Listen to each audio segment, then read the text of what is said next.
परमेश्वराचे पवित्र जन हो, त्याचे भय धरा, कारण त्याचे भय धरणाऱ्यांना काही उणे पडत नाही. तरुण सिंहांनाही वाण पडते व त्यांची उपासमार होते, पण परमेश्वराला शरण जाणाऱ्यांना कोणत्याही चांगल्या वस्तूची वाण पडत नाही. आपण देवाची स्तुती का केली पाहिजे? कारण तो आपल्या आयुष्यामध्ये कोणत्याही चांगल्या वस्तूची वाण पडू देत नाही. कृपया समजून घेण्याचा प्रयत्न करा. आपल्या जीवनात कशाची वाण पडणार नाही याचा अर्थ काय आहे? म्हणजे तुम्हाला काही कमी वाटू देणार नाही. म्हणजे तुमची असणारी प्रत्येक गरज देव पूर्ण करेल, हा अर्थ आहे. तुमच्या विनाकारणच्या लालसा देव पूर्ण करेल असा त्याचा अर्थ नाही. कृपया समजून घेण्याचा प्रयत्न करा. 2 प्रकारच्या इच्छा असतात. पहिली आहे, एकदा एका 70 वर्षांची आई एकदा ती मला भेटण्यासाठी येऊन म्हणाली, "पास्टर, 10 वर्षांपासून मी तुम्हाला टीव्हीवरती पाहत आहे. कधी मी तुम्हाला समोरासमोर भेटते. बऱ्याच वर्षांची ही आशा होती, पण आज मी तुम्हाला समोर पाहू शकत आहे. माझ्यासाठी एवढंच खूप झालं." ही एक इच्छा असते.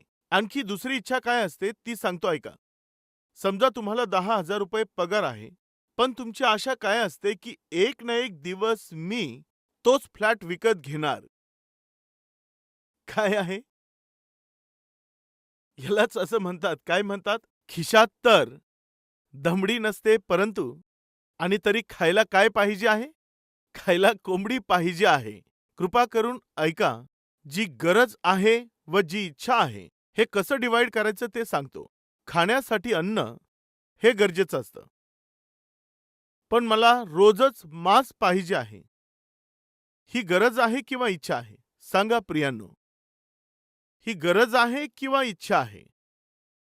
नाही, नाही. दररोज मांस खाण्याची गरज नसते. नाही, नाही, मला खायचंच, नाहीतर मग प्लेट हवेमध्ये उडवणार. ही गरज नाहीये, तर ही काय आहे? इच्छा आहे. एखाद्या फंक्शनमध्ये जाण्याकरिता सुंदर एखादी साडी गरजेची असते. नाही, मला रोजच पैठणी घालायची आहे. तर ही गरज नाहीये, तर काय आहे? या इच्छा आहेत. त्या लोकांनी बाईक खरेदी केली. 1,00,000 रुपयांची बाईक घेतली. मीही 1,50,000 रुपयांची बाईक खरेदी करणार आहे. ही गरज आहे की इच्छा आहे? काय आहे? या शेजारच्यांनी दुसरा मजला बांधला आहे. मी तर आता 3 फ्लोर बांधणार आहे. ही यांची इच्छा आहे. याला गरज म्हणणार की इच्छा म्हणणार? इच्छा आहे. त्यांनी कार खरेदी केली. तुम्ही वैयक्तिकरित्या जेव्हा स्वतःकडे पाहता तेव्हा जी उत्पन्न होते ती गरज असते. खाण्यासाठी अन्न गरजेचं आहे. राहण्याकरिता घर हे गरजेचं आहे व पांघरण्यासाठी वस्त्र गरजेचे आहेत. आपला जो देव आहे तो आपल्या गरजा पूर्ण करण्यासाठी तयार आहे, परंतु तो आपल्या वाईट इच्छा पूर्ण करण्यासाठी नाहीये. आता लक्ष देऊन ऐका. वाईट इच्छा म्हणजे काय असतात? समोरील व्यक्तीकडे एखादी वस्तू पाहून मला देखील तीच पाहिजे, ही वाईट इच्छा आहे. म्हणजे समोरील व्यक्तींच्या गोष्टी पाहूनच जी उत्पन्न होत असते ती वाईट इच्छा आहे. म्हणजे समोरील व्यक्तीकडे पाहिल्यानंतर असं म्हटलं तर, जर समजा ती व्यक्ती बाईकवर न येता महागड्या कारने आला आणि ती महागडी कारच मला पाहिजे असं म्हणाल तर, तेव्हा समोरील व्यक्तीकडे पाहून तुमच्या मनात ज्या इच्छा उत्पन्न होतात त्या इच्छा परमेश्वर देव कधीही पूर्ण करणार नाही. आज बऱ्याच लोकांच्या जीवनामध्ये कोणत्या इच्छा असतात माहीत आहे? वास्तविक ज्या त्यांच्या गरजा असतात त्या नाहीत. तर मग का त्यांच्या मनात अशा इच्छा उत्पन्न होतात? समोरील व्यक्तीकडे पाहिल्यामुळे ह्या इच्छा त्यांच्यात उत्पन्न होतात. साधारणपणे आपण पाहतो, समजा एखाद्या स्त्रीने सोन्याची चैन घातली आहे, तर साहजिकपणे एक स्त्री म्हणून काय इच्छा उत्पन्न होते? हीच इच्छा. ती कोणती? माझ्याकडे देखील जर एखाद्या तोळ्याची चैन असती तर किती बरं झालं असतं. इच्छा. ही इच्छा नेमकी काय उत्पन्न झाली?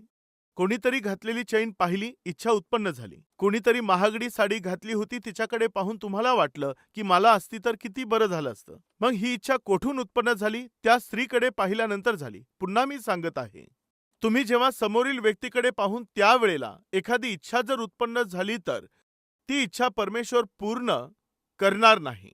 नीतिसूत्रेकार काय म्हणतो आपण पाहूया. नीतिसूत्रे अध्याय 30 7व्या वचनापासून पुढे मी वाचत आहे. आपण काय प्रार्थना केली पाहिजे ते लिहिलं आहे. मी तुझ्या जवळ 2 वर मागतो, मी मरणापूर्वी ते मला दे. देवा, मी माझी इच्छा तुझ्या समोर ठेवत आहे. यामुळे माझ्या मरणापूर्वी ते मला दे नाही म्हणू नकोस. ते कोणते आहेत? व्यर्थ अभिमान व लबाडी माझ्यापासून दूर राख. तो काय बोलत आहे? व्यर्थ अभिमान व दुसरं लबाडी माझ्यापासून दूर राख. व्यर्थ गोष्टी ज्यांचा काहीही उपयोग नाही, ज्या तुमच्या आत्मिकतेला वाढवत नाहीत, अशा गोष्टी, ज्या तुम्हाला आनंद आणि शांती देऊ शकत नाही, अशा गोष्टी काय करायच्या आहेत? दूर ठेव. दुसरं, लबाडी माझ्यापासून तू दूर ठेव. मी तुम्हाला एक प्रश्न विचारत आहे. तुम्हातील किती लोक, कृपया हात दाखवू नका, तुमच्यापैकी किती जण दररोज लबाडी करतात? एकदा विचार करा. जे लबाडी करतात ते. काही लोक झोपेतून उठल्याबरोबर त्यांच्या मुखातून जी निघते ती लबाडीच असते. जर तुम्ही त्यांना विचारलं, का हो तुम्ही एवढं खोटं बोलता, म्हणजे खोटं बोललं नाही तर मग जगणार कसं? काय म्हणतील? खोटं जर बोललो नाही तर जगणंच अवघड होईल. खोटं बोललं नाही तर त्यांना व्यवसाय करता येणार नाही, म्हणजे लबाडी केली नाही तर त्यांचा धंदा होतच नाही. लबाडी केली नाही तर लग्न जमणार नाही. हो अहो, खोटं बोललं नाही तर संसार पुढे कसं जाईल? कृपा करून ऐका. कोणीही मनुष्य कुटुंब चालवायचं असेल, नोकरी करायची असेल, व्यवसाय करायचा असेल किंवा पैसा कमवायचा असेल, काहीही असेल, जर तो लबाडीचा आधार घेऊन हे करत असेल तर तो आत्मिक व्यक्ती अजिबात नाही. कुठेतरी एकदा एक सर्वे झाला. प्रत्येक मनुष्य कमीत कमी दिवसातून 7 वेळा खोटं बोलतो. किती वेळा? 7 वेळा. आमच्यामध्ये काही जण प्रत्येक छोट्या गोष्टीसाठी खोटं बोलतात. प्रत्येक गोष्टीत लबाडी असते. सावध व्हा, जागे व्हा, कारण लबाड लोकांचा स्वर्गामध्ये प्रवेश होणार नाही. हे सत्य आहे. नीतिसूत्रेकार म्हणतो, देवा मी तुला 2 वर मागत आहे, त्यापैकी एक वर आहे. पहिलं म्हणजे व्यर्थ अभिमान व तसंच लबाडी तू माझ्यापासून दूर कर. काही लोकांच्या जीवनामध्ये व्यर्थ अपेक्षा आहेत, व्यर्थ लालसा आहेत. त्यांचं जीवन व्यर्थ आहे, व्यर्थ मैत्री आहे, व्यर्थची ओळख आहे. ते व्यर्थ कमाई करून लाभ मिळवत आहे. हे चांगलं नाही. व्यर्थ अभिमान व लबाडी तू माझ्यापासून दूर कर असं बोलत आणि पुढे खरी इच्छा तो प्रगट करत आहे. दारिद्र्य किंवा श्रीमंती मला देऊ नकोस देवा, मला श्रीमंती देऊ नकोस देवा. आमच्यात कोणी कधी अशी प्रार्थना केली का? कधीही तुम्ही अशी प्रार्थना केली, देवा तू मला श्रीमंत बनवू नकोस? असं कधीच नाही. माझा पगार वाढव देवा, पगार वाढव देवा, देवा प्रमोशन होऊ दे, लाभ मिळू दे, आणखी थोडे पैसे वाढू दे, आणखी कमाई वाढू दे, आणखी पगार वाढू दे देवा. एक भाऊ येऊन सांगत होता, पास्टर या अगोदर मी एक छोटीशी नोकरी करत होतो. तेव्हा ती छोटीशी नोकरी करत असताना सुवार्तेच्या प्रचारासाठी मी कल्वरी आवाजची मदत केली व देवाला जे अर्पण द्यायचे तेही मी देत होतो. त्या छोट्याशा नोकरीला परमेश्वराने आशीर्वादित केलं. देवाने मला आणखी आशीर्वाद दिला आणि आज माझ्या स्वतःच्या 2 कंपन्या आहेत. त्या दोन्ही कंपनीमधून जी कमाई होते त्यातून अर्धी देवाला द्यावी ही माझी इच्छा आहे. ही साक्ष त्याने दिली. आता तो जी कमाई करत आहे ती कमाई कशासाठी आहे सांगायचं तर तो श्रीमंत बनावं यासाठी नाही किंवा त्याला पैशावाला बनायचं यासाठीही नाही, तर देवाला अधिक द्यावं यासाठी तो करत आहे. आणखी एकदा एका भावाने आणि बहिणीने एक साक्ष दिली, प्रियांनो, पास्टर देवाने आम्हाला जे पाहिजे ते सर्व दिलं. आता आम्ही जी कमाई करत आहोत त्यामधून अधिकचा मोठा भाग देवाच्या सेवेसाठी आम्ही देऊ इच्छित आहोत. एक राष्ट्राला, ते आंध्र राज्य असेल, तेलंगणा असेल किंवा मग केरळ असेल किंवा मग महाराष्ट्र असेल, एका पूर्ण राज्यासाठी आम्ही या कल्वरी आवाजच्या द्वारे सर्व राज्यामध्ये सुवार्ता पोहोचवायची असा निर्णय आम्ही दोघे घेत आहोत. का सांगायचं तर आम्ही जी कमाई करत आहोत ती आम्ही देवासाठी देऊ इच्छित आहोत. आम्ही आमचा मुलगा देवासाठी दिला आहे. देवाने आम्हाला कशाचीही कमी केली नाही, सर्व गरजा पूर्ण केलेल्या आहेत. यामुळे आम्ही जी कमाई करतो ती सर्व देवासाठी आहे. मला आश्चर्य वाटलं.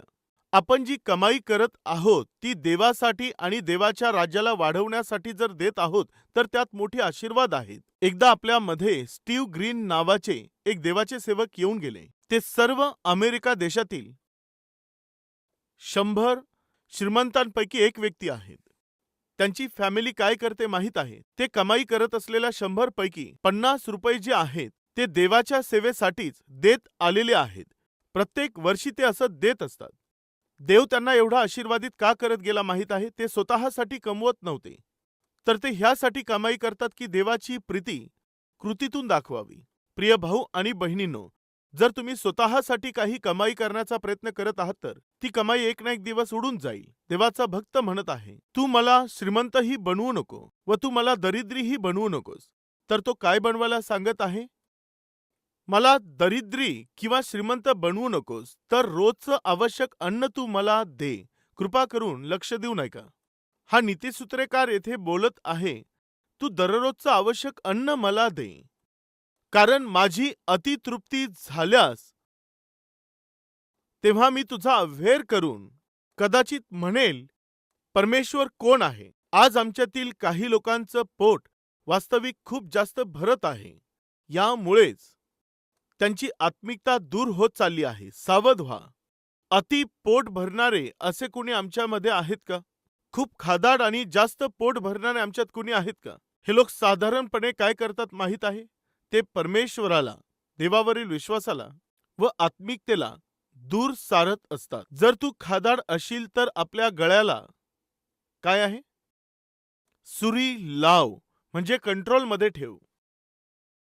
आवश्यक तेवढे अन्न मला खावयास दे. माझी अतितृप्ती झाल्यास मी कदाचित अवेअर करून म्हणेन, कोण देव? आज आमच्यातील काही लोक तुडुंब पोट भरून ते देवाकडे, देवाच्या प्रेमाकडे आणि देवाने त्यांना दिलेल्या आशीर्वादांकडे, त्याने दिलेल्या समृद्धीकडे, देवाने दिलेल्या सर्व गोष्टींकडे ते दुर्लक्ष करत आहेत. हे अजिबात चांगलं नाही. यामुळे सावध व्हा. कदाचित मी म्हणेल की कोण परमेश्वर? प्रियांनो, पोट भरल्यानंतर बरेचसे लोक मनामधून गर्व करू लागत असतात. यामुळे नीतिसूत्रेकार म्हणत आहे, कदाचित मी प्रश्न करेल की कोण परमेश्वर? अतितृप्ती झाल्यास मी तुझा कदाचित अव्हेर करेल. देवा, मला नको आहे असं जीवन, मला नको आहे. आवश्यक तेवढं अन्न तू मला दे. मी दरिद्री राहिल्यास कदाचित चोरी करीन आणि माझ्या देवाच्या नामाची निंदा करीन. तो काय म्हणत आहे? तू मला श्रीमंत करू नकोस व मला दरिद्रीही ठेवू नकोस. तू मला अधिक अन्न देऊ नकोस, मला कमीही देऊ नकोस. मला जेवढं आवश्यक आहे तेवढंच तू मला दे देवा. जर अतितृप्ती झाली तर कदाचित मी तुझा अव्हेर करेन. यस, आज निश्चित आपण ही प्रार्थना केली पाहिजे. देवा, माझी जेवढी गरज आहे तेवढंच तू मला दे. देवा, तू माझी गरज पूर्ण कर. पुन्हा मी एकदा तुम्हाला आठवण करून देतो, परमेश्वर देव हा आपली गरज पूर्ण करणारा देव आहे. तो आपल्या लालसा पूर्ण करत नाही. पहा याकोब अध्याय 4 सुरुवातीचे काही वचने. तुमच्यामध्ये लढाया व भांडणे कशातून उत्पन्न होतात? तुमच्या अवयवांत ज्या वासना लढाई करतात त्यातून की नाही? एवढ्या लढाया आणि एवढ्या भांडण का उत्पन्न होतात? यस, काही लोकांमध्ये खूप आहेत. काही कुटुंबांमध्ये असे मतभेद का आहेत? वासना आणि लालसा. सुखविलासांच्या अपेक्षा. सुखविलास पाहिजे. कृपा करून लक्ष द्या. परिश्रमाने कमाई केली त्यातून सुख आहे. मेहनत न घेताच जर काही मिळालं तर तो भोग आहे. पत्नी ही मेहनतीने काम करून, मेहनत करून, कमाई करून जर ती तुम्हाला खाऊ घालत आहे आणि तुम्ही बसून खात आहात तर मग हा एक भोग आहे. तुमचा पती मेहनत घेऊन, कमाई करून तुम्हाला आणून देत आहे आणि तुम्ही बसून खात आहात तर हा एक भोग आहे. जर तुम्ही मेहनत घेऊन, मेहनतीमधून जर तुम्ही कमाई करता, परिश्रमाने केलेल्या कमाईतून जे तुम्हाला प्राप्त होतं त्यात सुख आहे. माझा प्रश्न, आज आमच्यामध्ये किती लोक लालसेमधून जात आहेत, सुखामधून चालले आहेत? सुख हा देवाचा आशीर्वाद आहे व भोग तुमच्या लालसांमधून तुम्हाला मिळालेला आहे. तो आशीर्वाद नाहीये. आणि वरून हे जे वासनेने भरलेले लोक असतात त्यांच्यामध्ये भांडणं आणि लढाया असतात. म्हणजे सामान्यपणे जे आळशीपणाने भरलेले लोक असतात ते उपभोगी असतात, कारण मेहनत न करता ते जे मिळवतात ती वासना आहे. आणि मेहनत न घेता जे उपभोग घेणारे आळशी आहेत ते आळशिक लोक सहजपणे ते रागिष्ट असतात व लढाया करणारे असतात. तुम्ही कोठेही पहा, जे आळशी लोक असतात ते सहजपणे राग आणि संताप प्रदर्शित करण्याचं काम करतात. पण मेहनत आणि परिश्रम घेणारा तो नेहमी काय अपेक्षा करतो माहीत आहे? जी मेहनत घेतली त्याचं फळ मिळावं आणि आरामात मी झोपावं. परंतु आळशी लोक सामान्यपणे काय करतात? ते भरपूर पोटभर खातात आणि पचत नाही, त्यामुळे आरडाओरड करू लागतात व शांतीरहित होऊन जीवन जगतात. आज आमच्यात कुणी असे आहेत का? सावध व्हा. पहिलं तुमच्यात लढाया व भांडणं होण्याचं कारण वासना आहेत. पुढे तुम्ही इच्छा धरिता पण तुम्हाला प्राप्त होत नाही. कृपया लक्षात घ्या, आमच्यातील बरेचसे लोक खूप सर्व इच्छा बाळगतात. ते जितकी अधिक इच्छा बाळगतील तितकं ते त्यांच्यापासून दूर होणार, कारण ते दूर होतच जाणार. जो कोणी आपला जीव वाचू पाहतो तो त्याला गमावतो, व जो कोणी माझ्याकरिता आपला जीव गमावतो तो त्याला मिळवतो. जर तुम्ही धनामागे लागाल तर ते तुमच्यापासून दूर पळेल. धनाकडे लक्ष न देता देवाच्या इच्छेप्रमाणे चालाल तर धन तुमच्या पाठीमागे येईल. बायबल सांगत आहे, तुम्ही इच्छा धरिता पण तुम्हाला प्राप्त होत नाही.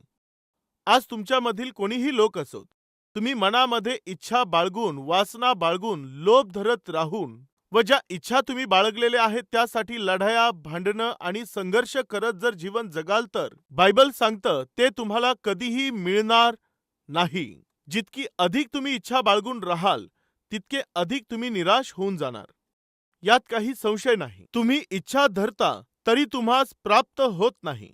तुम्ही घात व हेवा करता तरी हवे ते मिळवण्यास तुम्ही समर्थ नाही.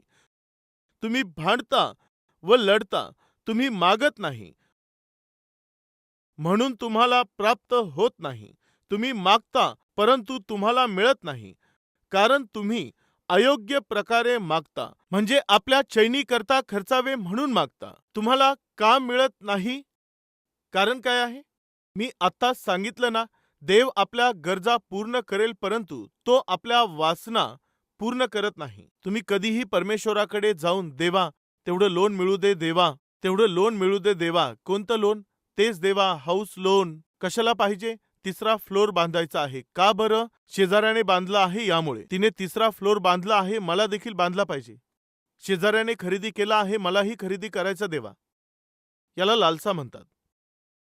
ती गरज नाहीये. जेव्हा आम्ही शेजाऱ्यांशी तुलना करून परमेश्वराकडे जाऊन काहीही मागतो ते आपल्याला कधीही मिळणार नाही. यामुळे जेव्हाही आपण प्रार्थना करू, काय ही माझी गरज आहे किंवा लालसा आहेत, हे ठरवून घ्या, ओळखून घ्या.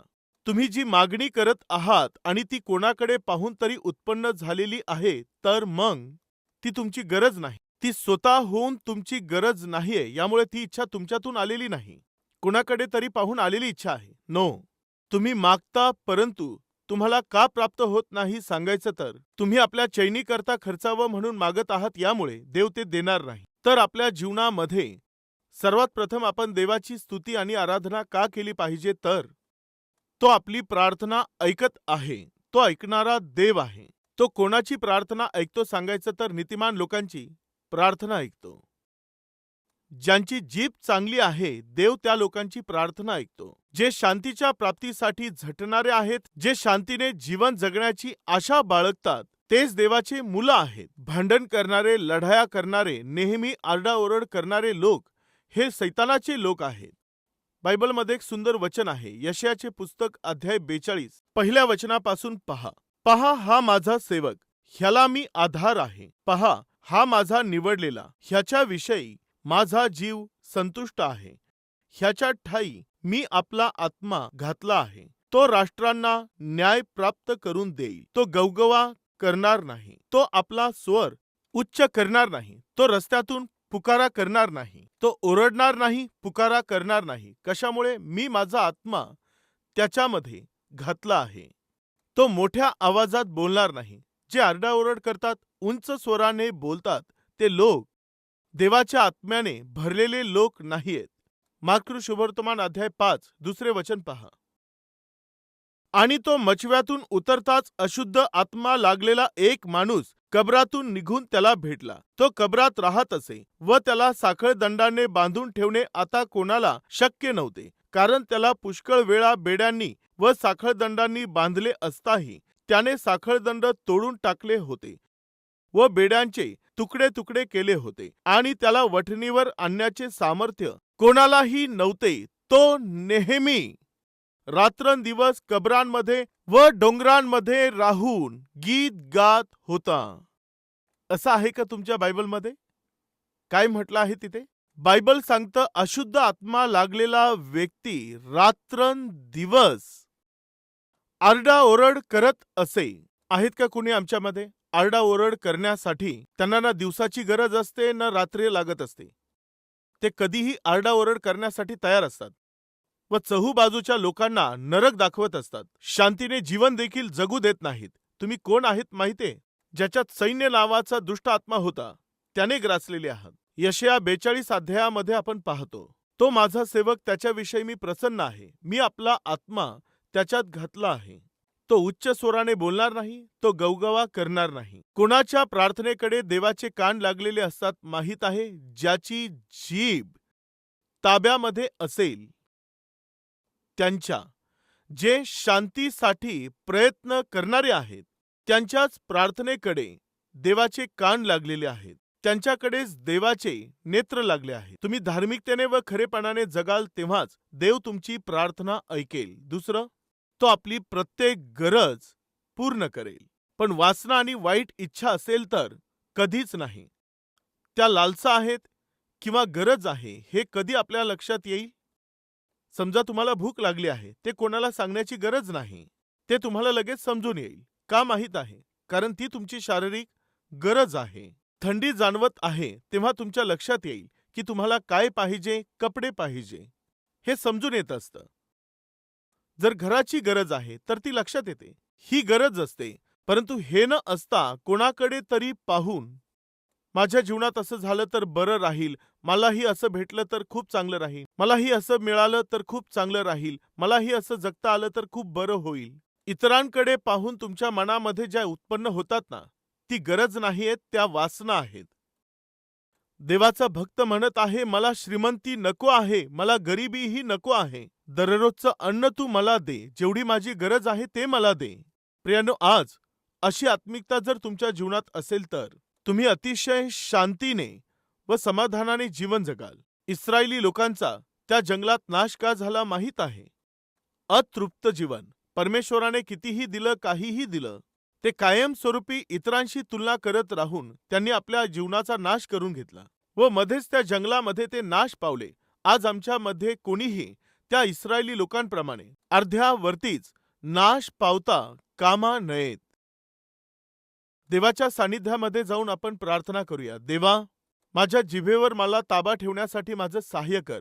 लबाडी माझ्या मुखातून निघू नये यासाठी सहाय्य कर. माझ्या जीवनात आरडाओरड असू नये यासाठी सहाय्य कर. कायम मी शांती व सलोख्यावर प्रीती करावी यासाठी सहाय्य कर. देवा, गरजांसाठीच तुझ्या उपस्थितीत मी प्रार्थना केली पाहिजे. आकर्षणांसाठी देवा मी कधीही प्रार्थना करू नये. देवा, प्रियांनो, अशी प्रार्थना करणार का? चला आपण सर्व मिळून प्रार्थना करूया.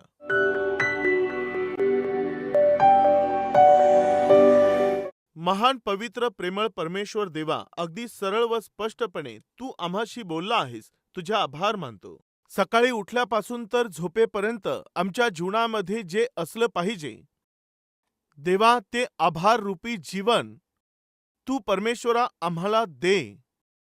देवा, तू आमच्या सर्व गरजा पूर्ण करणारा देव आहे हे जाणून घेऊन परमेश्वरा, वाईट वासनांचा त्याग आम्ही करून इतरांशी आम्ही तुलना न करता निरर्थक असं जगणं आम्ही सोडून देऊन शांतीने जीवन जगण्याकरिता आरडाओरड करणं आम्ही सोडून देऊन देवा नम्र बनून शांतीने जीवन जगता यावं यासाठी सहाय्य कर. आमच्याकडे जे आहे त्यामध्ये समाधानी राहण्यास सहाय्य कर. आळशी लोक हे सामान्यपणे सुखविलासांची अपेक्षा करतात. अशी अपेक्षा करणारे आळशी लोक आजूबाजूच्या लोकांना दुःख देणारे असतात.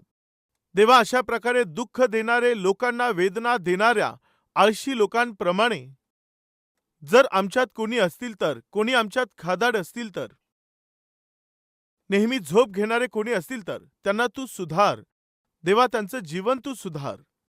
पेरलेल्या या वचनाला देवा आमच्या जीवनात फळ येऊ दे. येशूच्या पवित्र नावाने ही प्रार्थना मागतो बापा. आमेन.